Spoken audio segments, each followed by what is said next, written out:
निहाल भाई, मैंने तो आपसे कोई ऐसी चीज पूछी नहीं जो नॉन इशू है। लो आप मुझे एक मिनट, आपके लिए बिजली महंगी होना शायद एक इशू ना हो सर, मेरे लिए होगा। निहाल भाई, आपने कहीं मुझे शौकत यूसुफजई तो नहीं समझ लिया? मैं बीनर सलीम हूँ सर, जो मैं आपसे सवाल पूछ रही हूँ। आप मेरे पे क्यों गुस्से हो रहे हैं? मैंने कौन सी नाजायज चीज आपसे पूछ ली? IMF से मुआहदे आप कर रहे हैं, हर चीज महंगी आप करे जा रहे हैं। अगर सरकारी अफसरान के ऊपर हमला करने का गंडापुर साहब कह रहे हैं, मैंने आपसे पूछ लिया, आपने कहा कोई इशू नहीं है सर। मेरे लिए तो वो इशू होगा, आपके लिए नहीं है।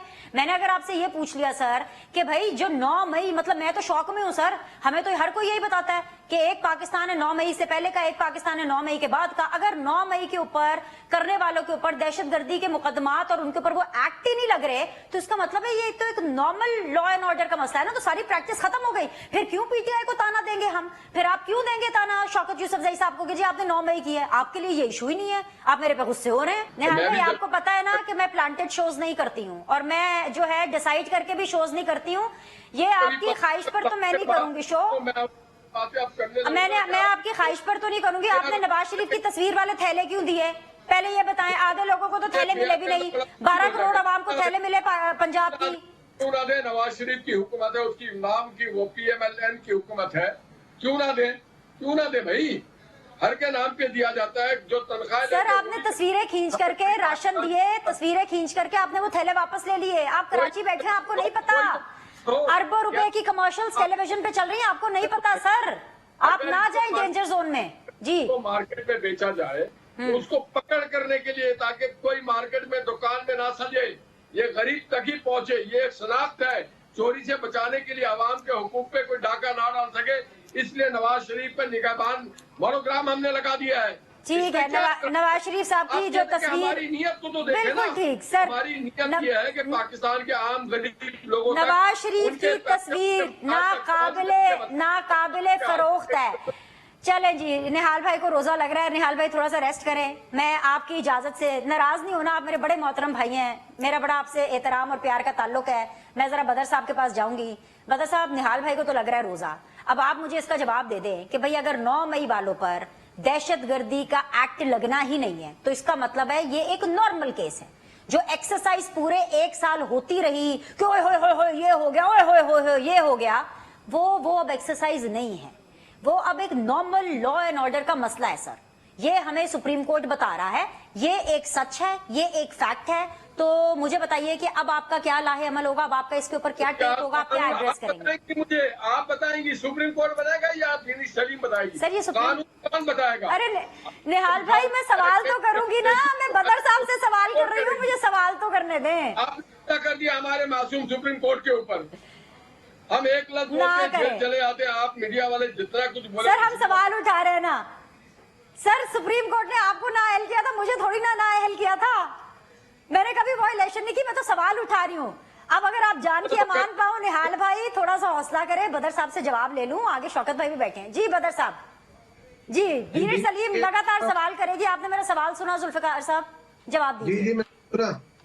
जी सर, पर्टिनेंट क्वेश्चन है, बिकॉज इसके अंदर ये चीज देखनी है कि प्रोसिक्यूशन ने केस की तैयारी क्या की है। अगर तो आम लोगों पे जो मौके पे मौजूद नहीं थे, उन लोगों के ऊपर भी 780 लगा के, दहशतगर्दी लगा के, और उनका केस सुप्रीम कोर्ट तक गया है और प्रोसिक्यूशन उसको डिफेंड नहीं कर सकी विदाउट हैविंग एनी एविडेंस, तो सुप्रीम कोर्ट की ऑब्जर्वेशन बिल्कुल ठीक है।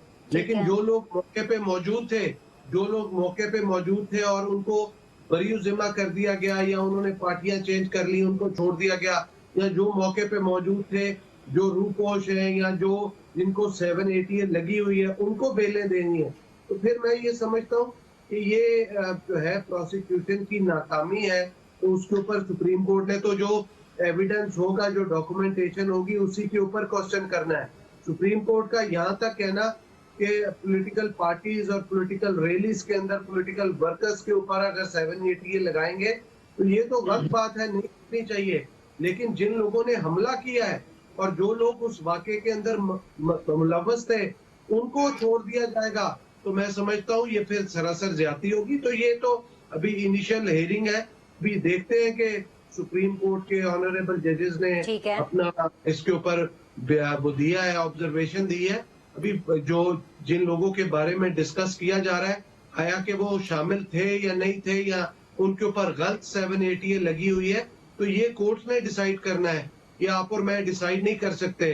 तो लिहाजा ये प्रोसिक्यूशन की जिम्मेदारी है, स्टेट की जिम्मेदारी है कि वो इस केस को कैसे देखते हैं। बिल्कुल, लेकिन जुल्फिकार बदर साहब, जब सुप्रीम कोर्ट अपने रिमार्क्स देती है, जब सुप्रीम कोर्ट कोई फैसला देती है, अब तो फैसला दे दिया है ना, जमानत मंजूर हो गई, तो उस पर मीडिया बात कर सकता है, हम बात कर सकते हैं, हम सवाल उठा सकते हैं, ये एक पब्लिक चीज हो गई है, तो सवाल तो हम करेंगे ना सर। शौकत यूसुफजई साहब, मैं आपको मुबारकबाद देना चाहती हूँ, क्योंकि ये आज ना आपके मौकफ की जीत है, लेकिन आपकी मुबारकबाद इसलिए जरा डबल हो जाती है क्योंकि आपको सुप्रीम कोर्ट से तो कोई खैर की उम्मीद नहीं थी, लेकिन जिस सुप्रीम कोर्ट के ऊपर आपने हमेशा एक अदम एतमाद किया है, उससे आपको एक बड़ी खैर की खबर आ रही है, विच मीन्स कि अब जो सुप्रीम कोर्ट जाएगा 9 मई के हवाले से, ये एक बेंचमार्क आज सेट हो गया है। अगर 5 मुल्जिमान को जमानत मिल सकती है, तो अब जो 9 मई के हवाले से सुप्रीम कोर्ट में जाएगा उसको भी आगे रिलीफ ही मिलेगा, क्योंकि एक लाइन ड्रॉ हो चुकी है सर। तो ये तो अच्छी खबर है आपके लिए, आप तो खुश होंगे सर, शुक्रिया अदा करेंगे सुप्रीम कोर्ट का। देखिए 9 मई का वाकया जहाँ तक है ना, जिसमें जो चीजें हुई उसकी तो देखिए पीटीआई ने कई दफा मजम्मत की है, और हम ये डिमांड करते आ रहे हैं इतने महीनों से कि जी इसकी तहकीकात होनी चाहिए, ठीक है, और जो इसमें मुलविस हैं उनके खिलाफ बिल्कुल उनको सजा दी जाए। ये तो हमारा डिमांड रहा है शुरू से।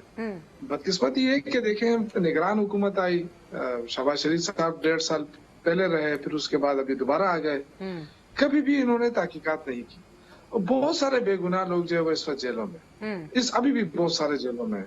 तो ये तो हमारी डिमांड है कि जी ये तहकीकात होनी चाहिए थी। अब आहिस्ता आहिस्ता चीजें देखे, जहाँ तक बयानिया का ताल्लुक है ना, जो इन्होंने बनाया था पीडीएम ने, वो बयानिया तो इलेक्शन में मुस्तरद हो गया इनका। वो तो आपने देखा कि इनके बयानिया को लोगों ने मुस्तरद कर दिया। ये अगर हमारा मैंडेट चोरी न करते तो आज वफाकी हुकूमत पीटीआई की होती, हमें कहीं और जाने की जरूरत नहीं होती। लेकिन जब मैंडेट चोरी करके जब हुकूमत में आए हैं तो अभी खुद फंसे हैं।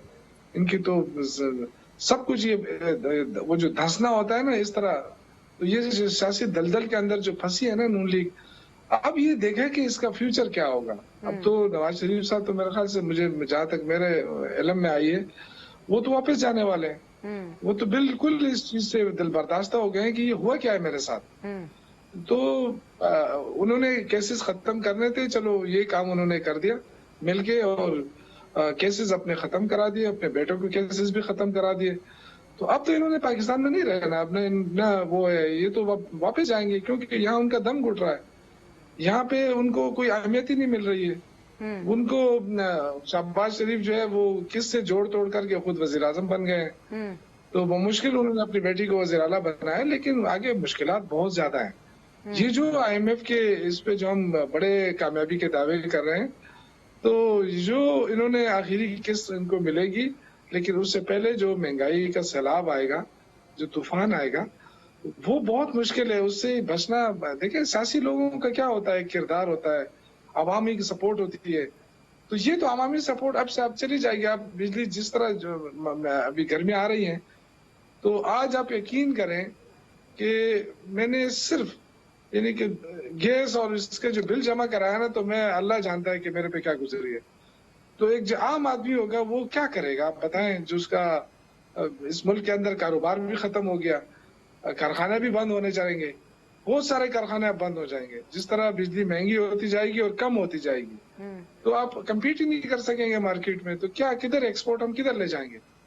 तो सर ये कोई आम वो नहीं है, लेकिन शौकत भाई ये जो आप सारी बातें कर रहे हैं ना, ये मसले तब भी होते हैं जब आप हुकूमत बनाते हैं, और फिर मुझे आपको याद कराना पड़ेगा कि आपका दौरे हुकूमत कैसा था। जाहिर सी बात है सर, ये तो मसले हर एक के लिए होते हैं ना, लेकिन जो एडेड मसले हो रहे हैं, जी सर, जो एडेड मसले हो रहे हैं वो आप लोगों की नॉन कॉपरेशन की वजह से हो रहे हैं। जी सर बताइए। नहीं हमारे क्या, देखिए ये तो सिर्फ प्रोपेगेंडा है ना। अगर हम IMF के पास भी हमने खत लिखा है, तो कौन से हमारे खत पे उन्होंने उनको पैसा रोक दिया है।